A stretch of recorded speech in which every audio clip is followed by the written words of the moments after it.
हाय दोस्तों, जैसा कि आप लोग हर कॉमेडी में आप लोग देखते हैं कि हम एक कॉमेडी इंटरटेनमेंट भरी वीडियो लाते हैं और हमें शूट के दौरान ये बच्चा मिला है जैसा थंबनेल पे आप लोगों ने देखा।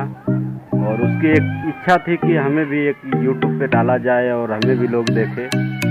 तो आप लोगों से हाथ जोड़ के गुजारिश है कि आप लोग एक बार ज़रूर उसका वीडियो देखिए और उसका मनोबल बढ़ाइए। देखिए मेरे गांव रामपुर चरवा मऊ जिला और मेरा नाम है रोहित और मुझे आँख से नहीं दिखता है। और अगर मेरा गाना पसंद आया होगा तो लाइक करें और लाल बटन को दबाकर सब्सक्राइब करें।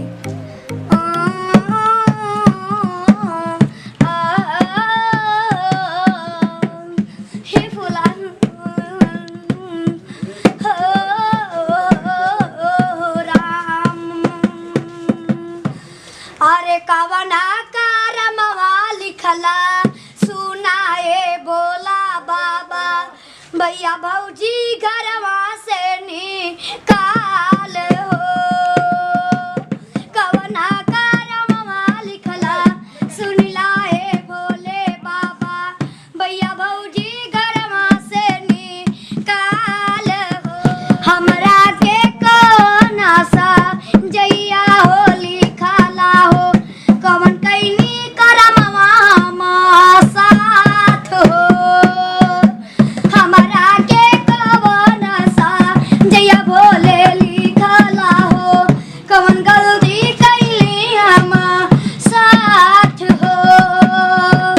लिखला बाबा जिंदगी हमारा तू था कैला बहुते उस पार हो। नैया लगा दे बाबा नैया लगा दे बाबा हमारी हो ईशाना नैया लगा दे हमारे पार हो। हमरा के लिखल बाटे सुनाए बाबा हो। हमरा के लिखल बाटे सुनाए बाबा हो।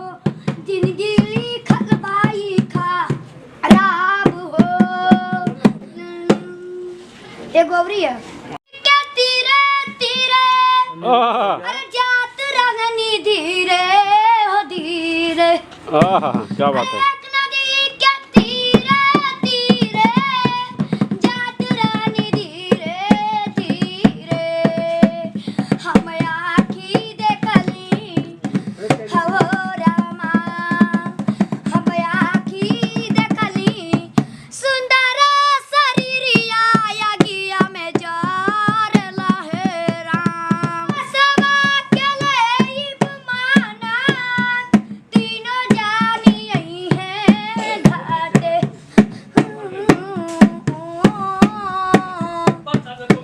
सवा के लेब माना तीनों जानी यही है घाटे। बाबा तनवा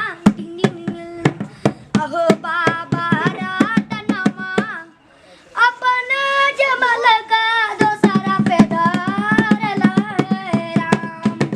हम आँखी देखली सुंदर शरीरिया गिया में जार लहे राम। हित्र मित्र जे जे रहल एके साथे सबे सहल। हित्र मित्र जे जे रहल एके साथे सबे सहल।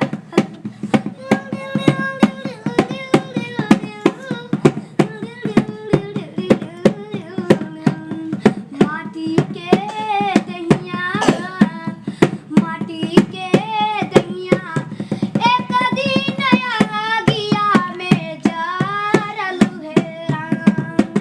हमरा की देखली सुंदर शरीरिया गिया में जार लहे राम। तो हाय दोस्तों, मैं आप लोग का दुलारा अंजेश मस्ताना और मस्ताना बाबा।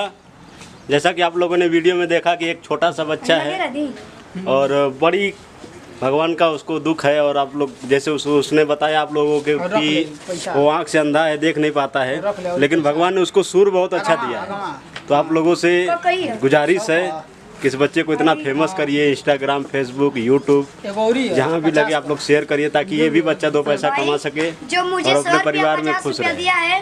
ठीक है, तो इसी के साथ फिर मिलते हैं अगले वीडियो में। तब तक के लिए नमस्कार, जय हिंद, जय भोजपुरिया, जय भोजपुरी समाज, जय।